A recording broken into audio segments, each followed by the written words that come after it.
Title: The Closed Boundary. 1. The Forgotten Village. Black Hollow. Once upon a time, in the northern wilds of the United States, there was a tiny, isolated village called Black Hollow. It lay deep within the wilderness, surrounded by thick forests, snow-covered cliffs, and hidden from the modern world. The population was small, barely a couple of hundred, and they had lived in seclusion for generations. None of them had ever left the village, not because they couldn't, but because they were forbidden to. At the far edge of the village lay an old, overgrown boundary marked with ancient totems and faded warnings carved into stone. The elders called it the Closed Boundary, and they told the younger generations never to cross it. The stories passed down through the ages said that anyone who did was never seen again. But youth is restless, and curiosity is a powerful thing.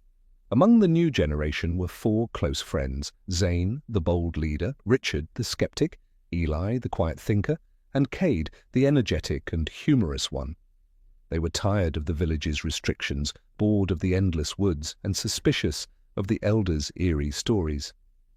One cold morning, the 4 friends decided they had had enough. They were going to cross the boundary and discover the world beyond. As they approached the marked edge of the woods, their hearts pounded. The cold wind howled through the trees, almost whispering warnings. With one last glance at the village behind them, they stepped over the line. Nothing happened. They laughed nervously and moved forward into the unexplored land. 3. After hours of wandering through dense woods, the trees began to thin, and they emerged into a vast, beautiful meadow. Rolling green hills, colorful wildflowers, and streams flowed gently across the land. It was unlike anything they had ever seen. Birds chirped, and a soft breeze carried the scent of fresh earth. As night began to fall, the friends built a campfire near a large boulder. They shared stories, cooked a modest meal, and talked about what they might find in the days ahead. But as the night deepened, so did the shadows around them. 4. While laughing over a joke, Richard suddenly turned his head sharply. "Did you hear that?" he whispered. A soft snap echoed behind him. They froze. Before they could react, a dark, invisible force grabbed Richard by the leg and dragged him screaming into the forest. The others jumped up, shouting his name, and gave chase into the woods. But Richard was gone. All that remained was his torn boot and the echo of his final scream. Zane, Eli, and Cade stood in shock. Fear began to unravel their confidence. They returned to the boulder, sleepless and haunted by what had just happened. The night seemed colder now, heavier. They decided to head back home at first light. But as they retraced their steps, something wasn't right. The landscape had changed. The meadows were twisting, unfamiliar and endless, and they were being watched.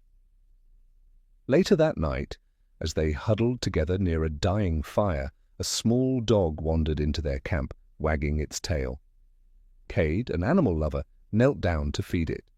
The dog looked up. Its eyes turned jet black. Its body began to convulse, cracking and growing into a grotesque, humanoid shape, half beast, half shadow.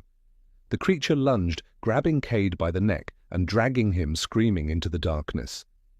Eli and Zane ran. They didn't look back. Exhausted and broken, Eli tripped over a tree root and hit his head.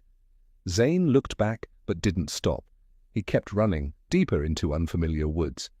Eli, bleeding and alone, lay on the forest floor, whispering his final prayers. Then silence. Then screams. Then silence again. Zane eventually stumbled upon a clearing. There, in the middle, were the torn pieces of his friend's clothes, soaked in blood, scattered across the grass. But there was no creature, no bodies, just remains. Then he heard footsteps. A tall figure stepped into view. It was Richard, or it looked like him. But his face wasn't quite right. His smile was too wide, his eyes too hollow. And when he spoke, it was in a voice deeper and older than Richard's. "You finally made it," the figure said. "Now you understand. Zane fell to his knees. His mind began to shatter under the weight of the truth. The figure approached Zane, laid a hand on his head, and whispered something in a forgotten language. Zane's eyes rolled back. He convulsed, screamed, and then fell silent. When he stood up, his face wore a smile. But it wasn't Zane anymore. The thing had taken him. The creature now wearing Zane's face returned to Black Hollow. He told the villagers of an adventure gone wrong, how the others were lost, how he barely survived. The elders were saddened but not surprised. But late at night he began whispering stories to other young villagers, tales of green meadows, distant lands, and a world beyond the boundary. And slowly new children became curious. The cycle would continue forever.